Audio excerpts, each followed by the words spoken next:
Hi everybody, I'm Malynowsky. I currently work at Space for Good based in The Hague, Netherlands. But I'm here to talk to you about a personal project that I've been working on in collaboration with humanitarian organizations for the past couple of years, creating global edge-matched subnational boundaries. And so before I dive into that, just kind of a bit about me. So the background of why I kind of got into this project is I've worked for a number of years with different international organizations across multiple countries. Worked in Jordan, DR Congo, South Sudan, and Nigeria with organizations like Reach Initiative, ACTED, World Food Program, and the UN Development Program. And so in these countries, the kind of mapping that I would do in these places was a lot of thematic mapping. Like the amount of corplets that I've made probably numbers into the thousands. These were on over a whole bunch of stuff like multi-sector needs assessments where we would assess a population for their needs across food, health, shelter, economic and market factors, and then create corplets that then showed the severity of those needs across a given area. Also did a lot of work doing rapid needs assessments. So after a conflict event or a natural disaster, doing a quick needs assessment of what the target population needs. And then in the map that you see over here, this is the integrated food security phase classification, which on a regular basis gets the host government and international organizations together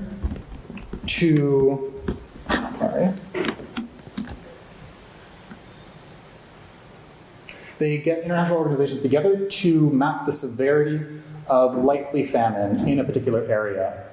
And so all of these types of mapping needed good boundary data. In addition, I did a lot of reference mapping while out in the field. In addition to a lot of corplets and thematic maps, did a lot of reference mapping. So like this is the Zaatari refugee camp in Jordan, which I spent about a year working in. Also a lot of population displacement maps, particularly cross-border stuff.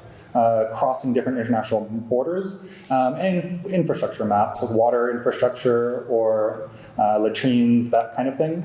But the number one kind of request that I kept getting over and over again was to make really general purpose country maps that people can essentially use as a blank canvas to essentially draw on or create additional layers on top of.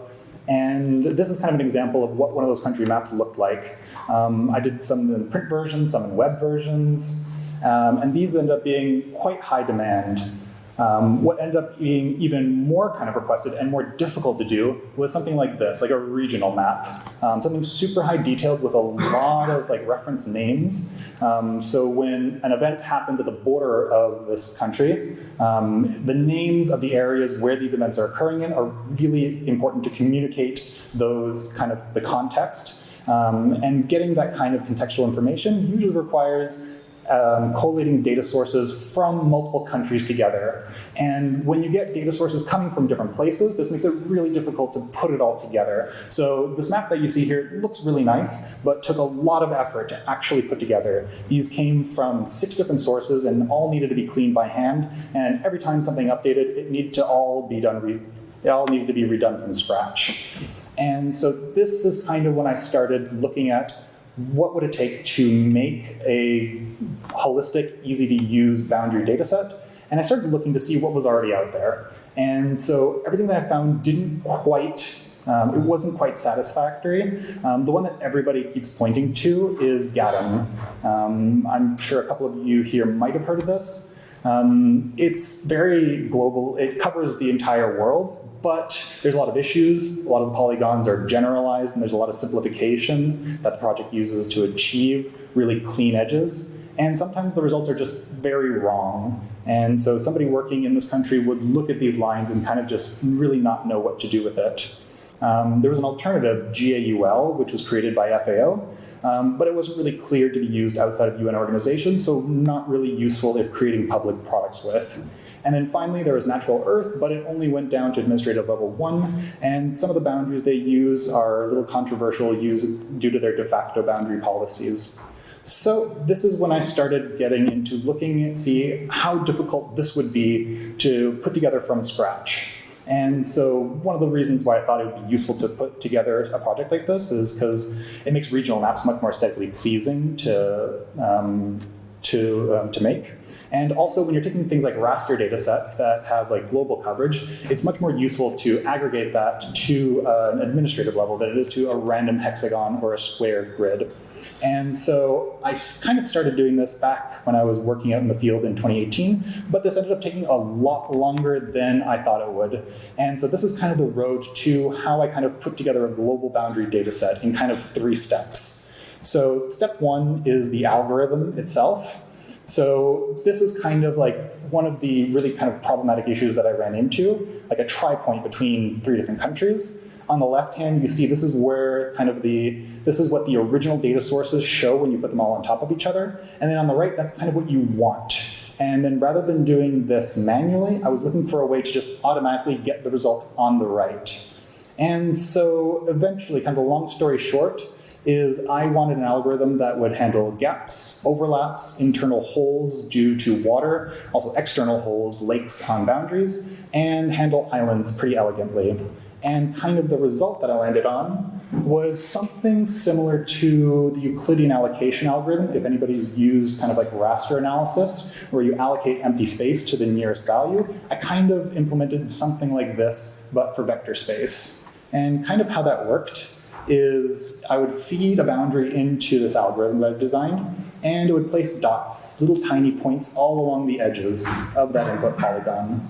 So these are the points where the Voronoi polygons would be created from. What it does when you create all of these Voronoi polygons from the edge dots and dissolve them all together based on a shared edge that they form, you get something nice like this that traverses midpoints on river and water bodies really nicely, so that if you need to change the land boundaries from a low resolution version to a high resolution version, it's really, the end result ends up being nice and clean. And so this is kind of what the end result of that output looks like. It kind of just essentially dissolves the edges of the polygons and gives you this kind of weird, abstract looking polygon. The benefit of this is that it doesn't really matter what you're clipping it to, because that comes at the very end. So you don't need to know kind of what the end result looks like before you kind of run this algorithm.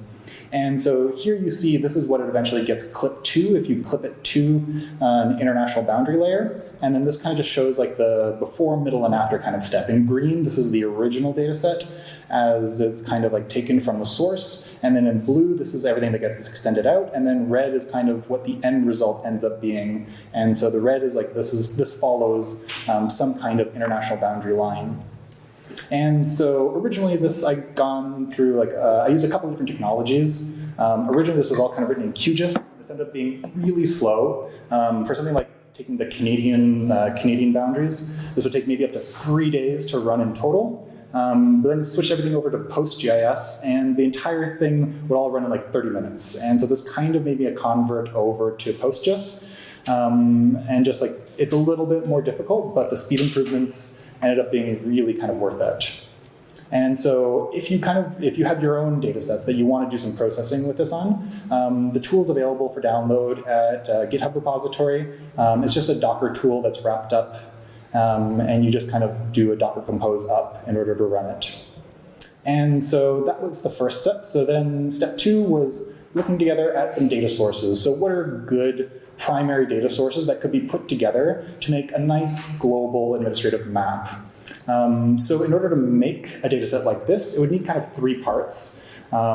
First, just a good source of subnational boundaries, all coming from their own national sources, and then something of a clipping layer. And this would be a combination of some kind of coastline or land area with some kind of international boundary lines.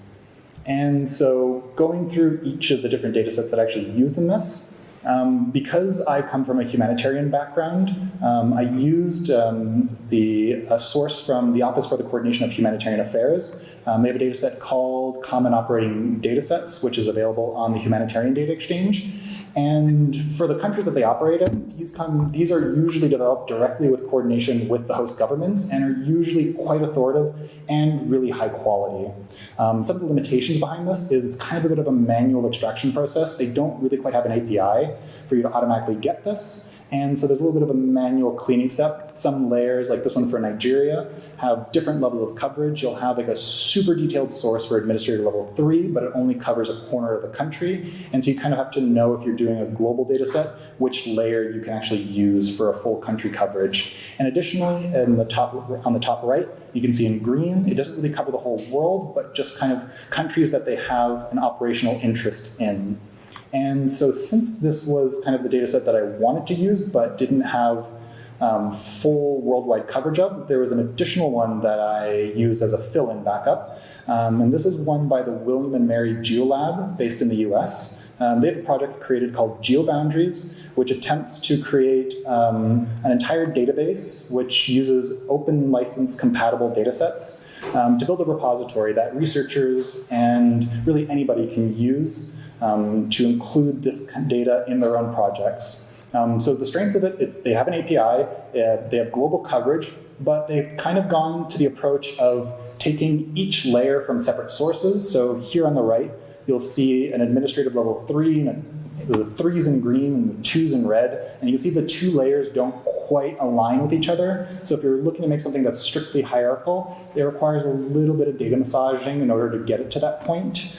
But if you overcome those limitations, it's quite a good source. And so those are the 2 sources that I used for subnational boundaries. For coastlines and land areas, OpenStreetMap's a great source. They have land boundaries you can just download directly from OpenStreetMap itself, and there's really kind of no caveats to using it. Nope.